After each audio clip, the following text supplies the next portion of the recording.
le miroir du football de la diaspora congolaise.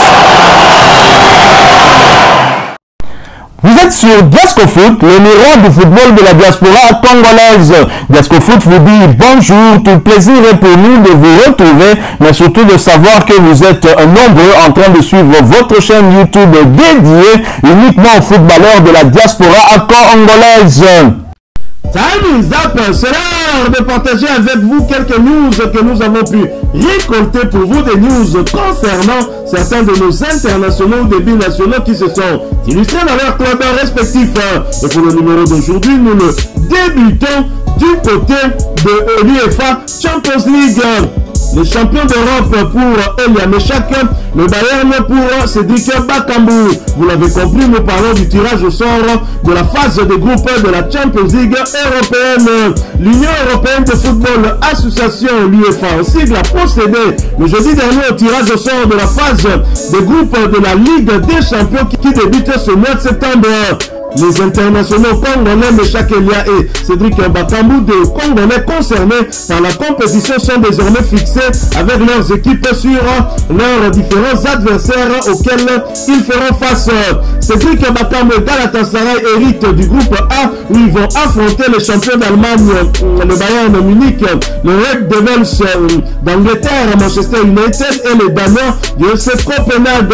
Le Léopard et ses compères chercheront jouer le double fait pour poursuivre leur aventure européenne. Il faut dire que ce sont des adversaires de taille pour Galatasaray. Il faudra donc hausser le niveau pour faire face à ces différents adversaires.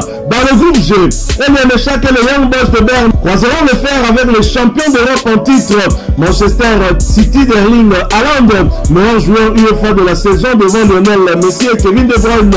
La formation suisse va affronter également le RB Leipzig et l'étoile rouge de Belgrade du Gabonais Guelor Okanga. Accrocher l'une des trois premières places de leur groupe respectif sera très certainement leur objectif. Le chemin de bataille pour nos deux internationaux et leur club, une continuité en C1 ou un renversement en C2, soit l'Europa League, en vue bien sûr de poursuivre la saison sur une scène européenne.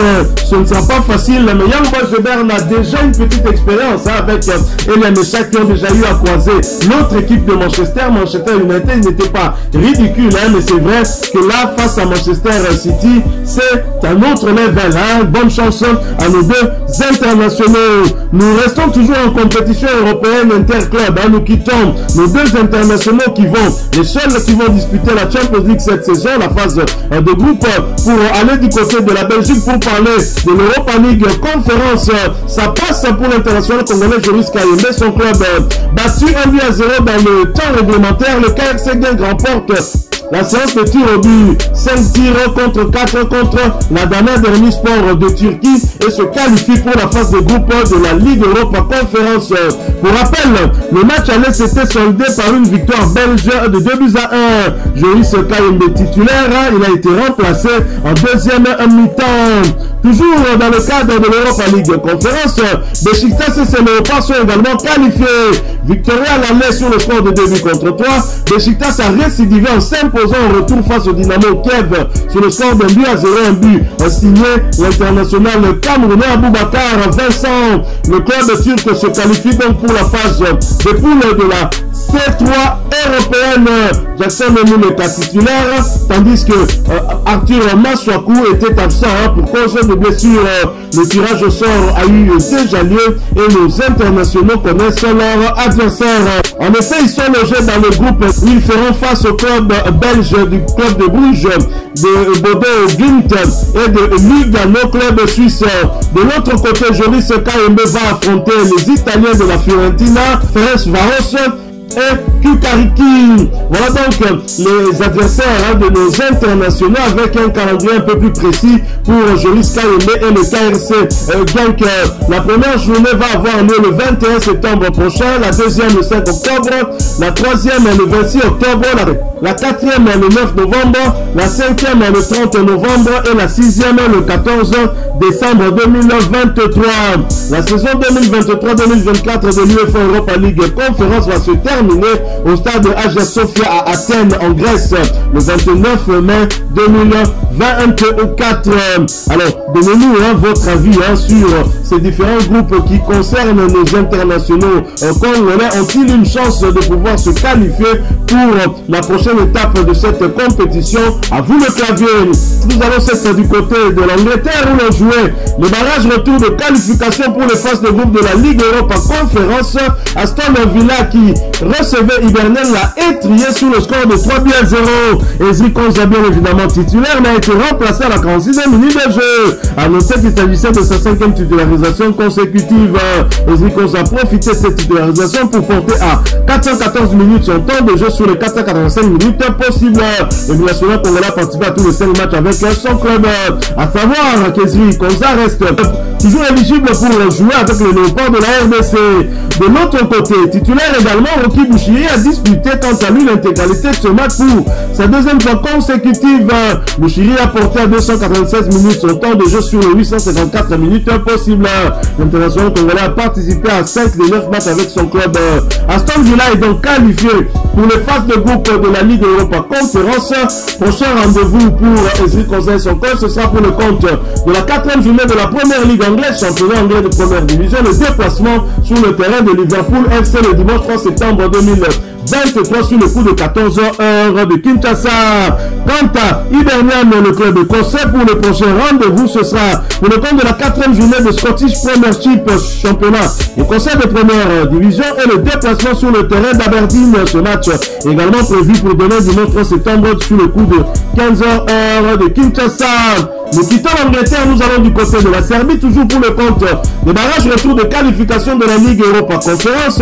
Partizan Belgrade qui recevait les Danois de Nordjylland a été battu à domicile sur le score de 0,8 contre 1. L'international congolais Aldo Kalulu a débuté ce match sur le banc. Il a néanmoins fait son entrée en jeu à la 60e minute de jeu. Son équipe est donc éliminée après avoir été battue au Danemark sur le score de 5-0.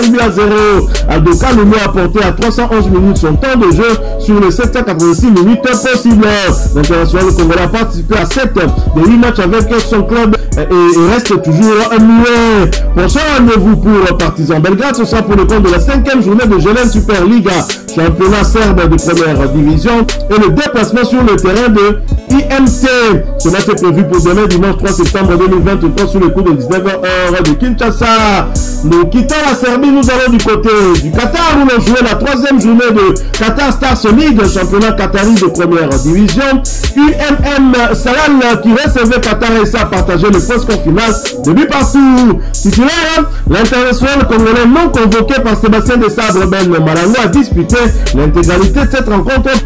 Pour sa deuxième titularisation consécutive, Ben Malango a porté à 237 minutes son temps de jeu sur les 302 minutes possibles. L'international congolais a participé à tous les 3 matchs avec son club avec à la clé un but inscrit. Son équipe occupe, après ce nul, la 9e place du championnat avec 0 victoire, 2 nuls et 1 défaite. 6 buts inscrits contre 7 encaissés. Et prochain rendez-vous, ce sera pour le compte de la première journée de la Coupe QFA phase de groupe et le déplacement sur le terrain de Al-Wad. Demain dimanche 3 septembre 2023 sur le coup de 17h45 de Kinshasa. Nous quittons le Qatar, nous revenons sur le continent. Et sur le continent, nous débutons par le Maroc en Bote-la-Po où Arsène Zola et son équipe, le Wydad Athletic Club de Casablanca, battu d'entrée. Le Wydad Athletic Club de Casablanca perd son tout premier match de championnat face au fils de Rabat. Score final 2-0. Titulaire, Arsène Zola a disputé l'intégralité de cette rencontre. Son équipe va se déplacer le dimanche prochain sur la pelouse de Mohamedia. Nous quittons le Maroc, nous allons du côté de la Tanzanie pour parler mercato. C'est officiel, l'ancien gardien de l'AS Vitesse du Bahreïn Club du tout-puissant Mazembe du FC Saint-Ouen, Lupopo Matampi Mvumi signe en Tanzanie. Libre de tout contrat, Lei Matampi s'est engagé en faveur du club de Coastal Union. Les causes du transfert n'ont malheureusement pas été dévoilées par la formation qui évolue en première division tanzanienne. Toutefois, bonne chance à Lei Matampi Mvumi.